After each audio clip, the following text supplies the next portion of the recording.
Ahoy mateys, this is BrickBeard here with another brand new review, and today we're going to a theme that seems to be getting better and better as the year passes, and I'm talking about Ninjago.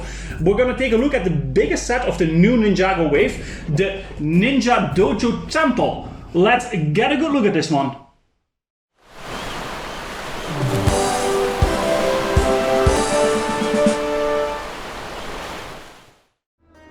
Here it is once it's completely built, the Ninja Dojo Temple. And when I first saw the pictures of this, I knew that I needed to get my hands on this because I love the style that they went with for this. The design is really, really fantastic.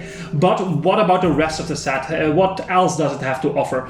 Well, to be honest, over the last couple of years, I am not really a fan of the Ninjago in terms of the TV show, at least. I never really watched it. I saw a couple of episodes, but I'm not really a big fan of the style they went with there.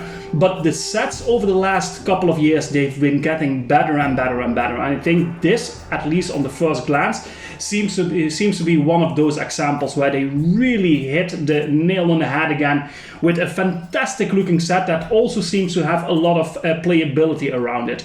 And as you can see, this is also quite a big set. It's the biggest set of the latest wave that released in January 1st, 2022. You can clearly see that this really goes up high. I just recently built the boutique hotel, for instance, and this set was, even if you count the little antenna on top here, it was even a bit bigger than the boutique hotel, which quite surprised me actually. So we have, of course, the main building, the temple itself, with a beautiful bridge leading to a little island on the side. We have a vehicle from the enemies in this set, and we have a little mech here. So it also seems that there's a lot of playability in this set. But I will touch on that later in the video, because first we'll go into a bit of the background information of the set. This is 71767, the Ninja Dojo Temple from the newest Ninjago wave, and it comes with 1,394 pieces.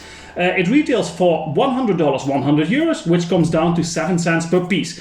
That immediately is the price per piece ratio that we are used to in most Ninjago sets. This set is designed by Dimitrios Stamatis, and he only worked on Ninjago and a seasonal set before.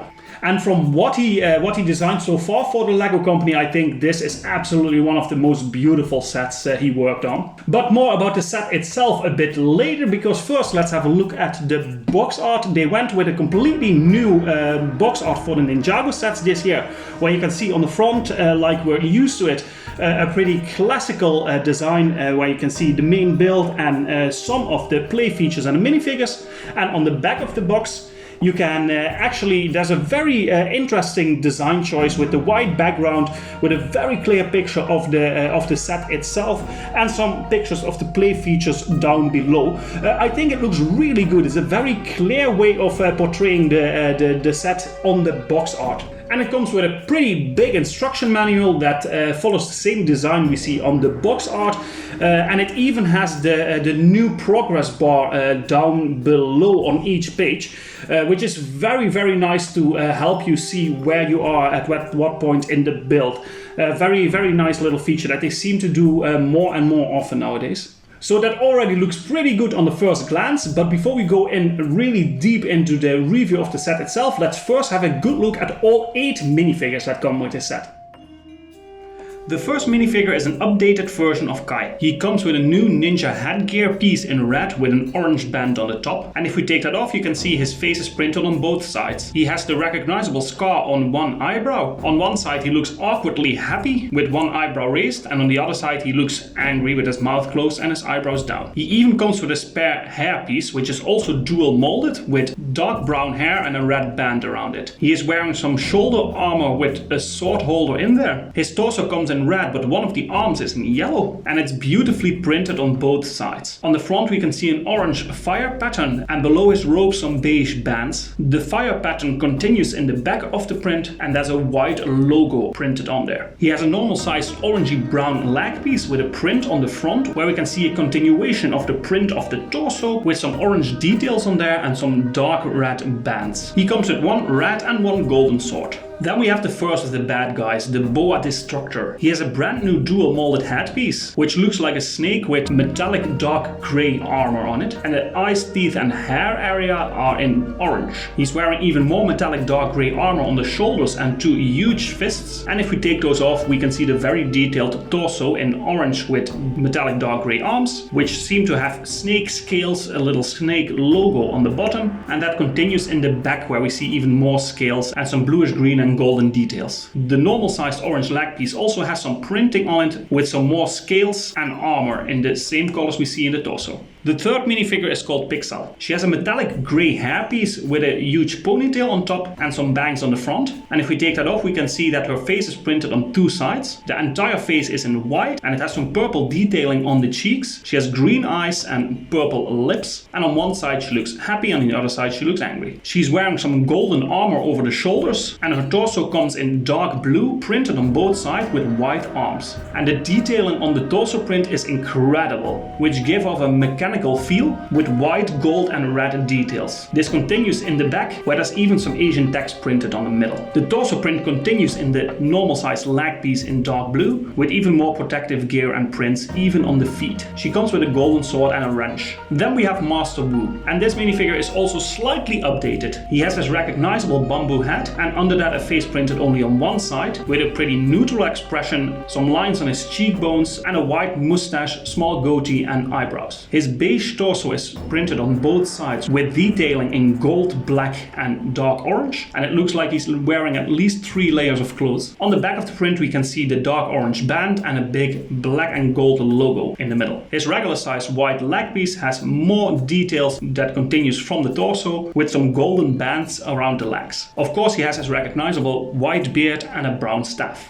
Next up is Cole. He has the same dual molded ninja headgear that we saw in Kai, only printed in dark green with light green. Under that his face is printed on both sides with his recognizable green eyes, on one side with a smirk and one eyebrow raised, and on the other side an angry look. He also has some dark metallic grey shoulder armor and a torso in green printed on both sides with one dark green arm and one light green arm, and some detailings in the same color on the torso. It even looks like there's some dragon scales, and that continues in the back of the torso print, where we can see the face of a dragon with a white logo in the middle and some dark green stripes behind it. His leg piece is in olive green with more printing that continues from the torso with beige ropes around his waist and his legs and the continuation of his normal robes. He comes with one light green samurai sword. The second bad guy in the set is the Cobra Mechanic. He has the same headpiece as the previous Snake Warrior, but the colors are reversed.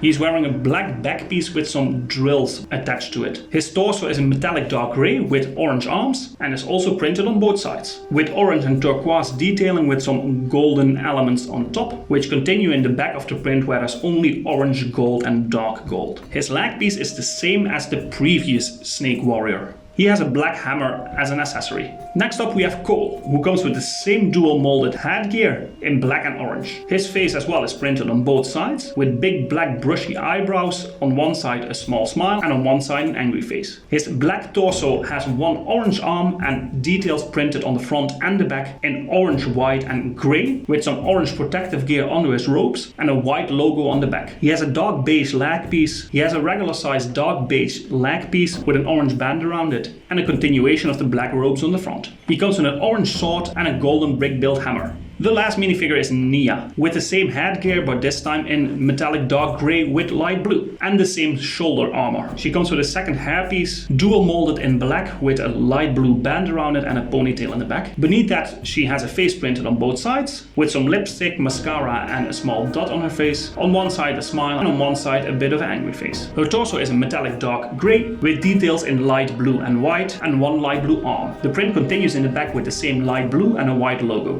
Her dark grey leg piece is also printed with white bands around the waist and the legs and a print of the continuation of the robes. She comes with a light blue sword.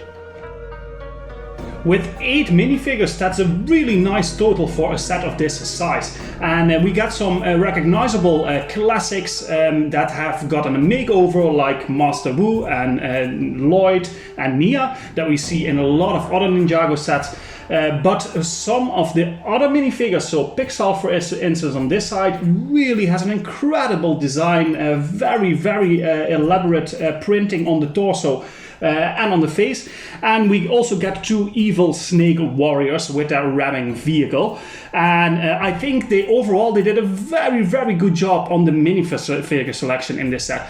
There are some minifigures that you can also get in some other sets, but there are, of course, like always in the bigger sets like this, there are some minifigures that are unique to this set, and I think they did an excellent job in the selection of minifigures and the quality of the minifigures. I love that they went back to a bit more of the classical ninja style compared to some of the last waves of Ninjago, where they had a bit more of an extravagant look to them, but I really like the updated version we get in this set. And I just think overall this really deserves an 8 out of 10 for the minifigure selection. Now for the building experience of this set. This is a set that is listed as an 8+ set. But honestly, if I compare this set to one of the more recent builds that I did, like the modular boutique hotel, this comes pretty close in building techniques and the difficultness of the build. Of course, this is a bit easier and not as big in the pieces at least, but it's just super nice how they managed with not a huge amount of pieces to get a very big building going on like this. And I think that's amazing how they went with that in the building experience. So this really, although listed as an 8+ set, I think this is absolutely a set that any adult will also really love to get their hands on. But also very much buildable for any child of a younger age. There's very interesting techniques used for instance, how the roofs are held up here. All the little details look fantastic and have a great building technique next to it. It's super nice that you build your way up with the staircases here, which also has some snot building techniques going on in there. The way the bridge on the side here is super cleverly done, where they use a piece of the roller coaster track to create this bridge. We get a little mech that has a pretty simple, straightforward, but very, very decent build. I think just in building experience, I really enjoyed the build of this. It was not too difficult, but very, very enjoyable. So therefore, the building experience is also going to get a 9 out of 10. Now for the playability. And this is one of the complaints I have often with the sets that are more aimed for adults. So hopefully a set like this does a bit better for playability. So a lot of the 18+ sets don't really have a lot of playability or play features going on. I know that's not the main appeal of those sets, but that is often when I rate a set like that, that is often one of the points where it loses some points. This set is filled with playability, with play features, and that is amazing. It's really nice to see. So first of all, we get this little mech here inside, which can move in all directions. The posability is great. It's a very sturdy build, so it's not flimsy at all. You have the arms here that you can put this cannon on top, but you can also put it on the other side of the arms, so you can change it up a bit. There is room for a minifigure to put in the top of this, and this mech on its own already is a bit of a sneak peek of the playability that this set has to offer.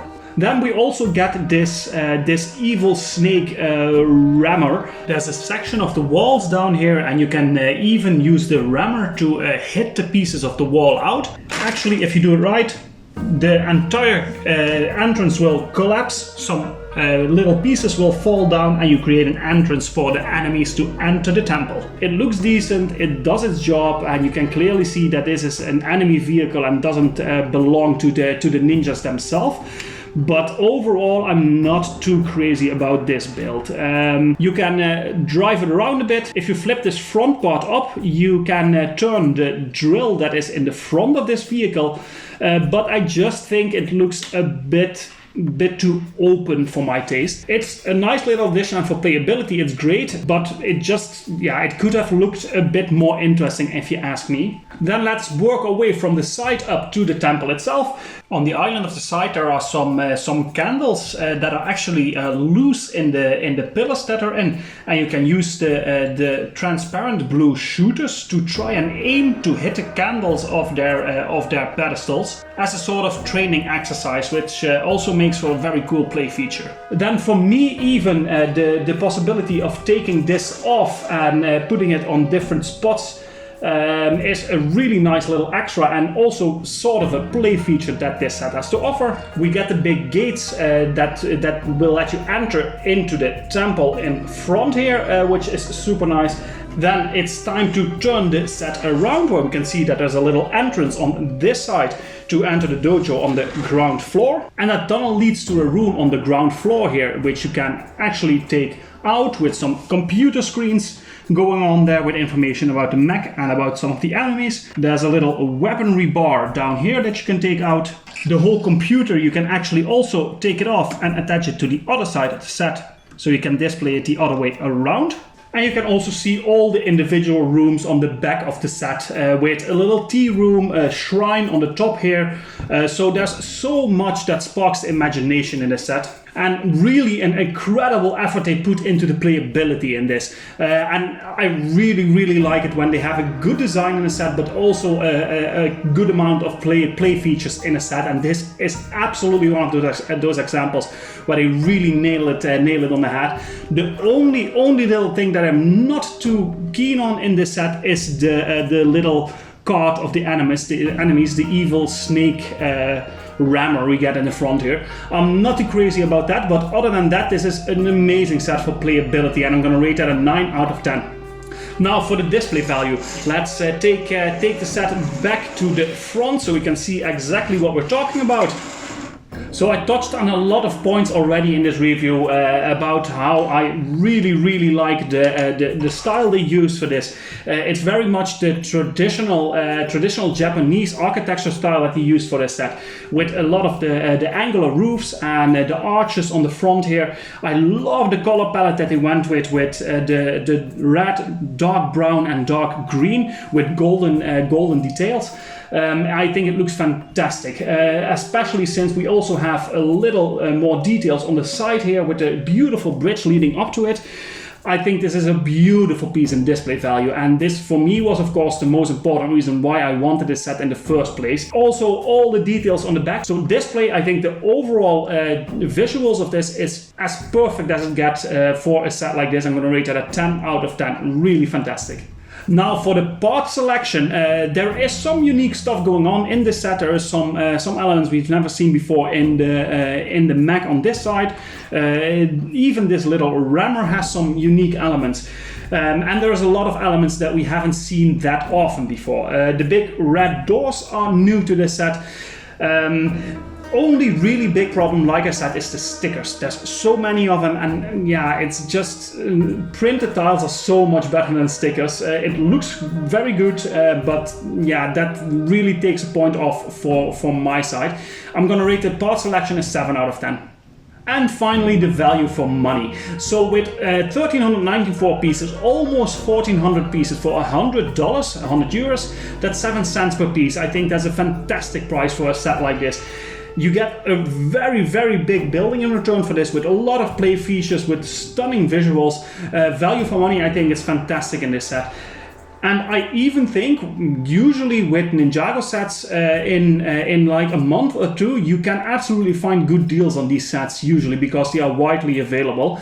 I think you will even be able to find this in not too much time for 15 to 20% off. Which makes it even more interesting. But even for this price, I'm gonna rate the value for money a 9 out of 10. I think it's fantastic what they did with this set, and they asked a very fair price for it. With 8 minifigures, a lot of playability, a stunning building, really nice. 9 out of 10. Like I said, I'm really getting more and more interested in the Ninjago sets. You can really see that they put some of the best effort in the Ninjago sets out of all the themes that LEGO does, I think. They always come up with unique and interesting ideas, with beautiful buildings, beautiful designs, also with a lot of playability. Just really nice. I'm gonna rate this a 9 out of 10. So yeah, I can absolutely advise you to get this set if you can, but if you have to watch the money a bit, I think it's fair to say you can easily wait a couple of months if you're not in a hurry, and wait for this to be on an even better price, although I think it's already fantastic for what it goes for here. And that's it for this video, this review. Don't forget to check the speed build of this set because there's some interesting stuff there to see. And if you want to do me a favor, if you enjoyed this video, don't forget to like and subscribe, hit the notification bell, and leave a comment. Let me know what you think of this set and of my content in general. It really helps me out a lot if you would do so. And I will see everybody in the next video where I will probably cover another theme again, something very new, because January usually is a month where they release a lot of new stuff, and that is no different this year, so there's a lot more coming, and I will see you in those videos. See you next time.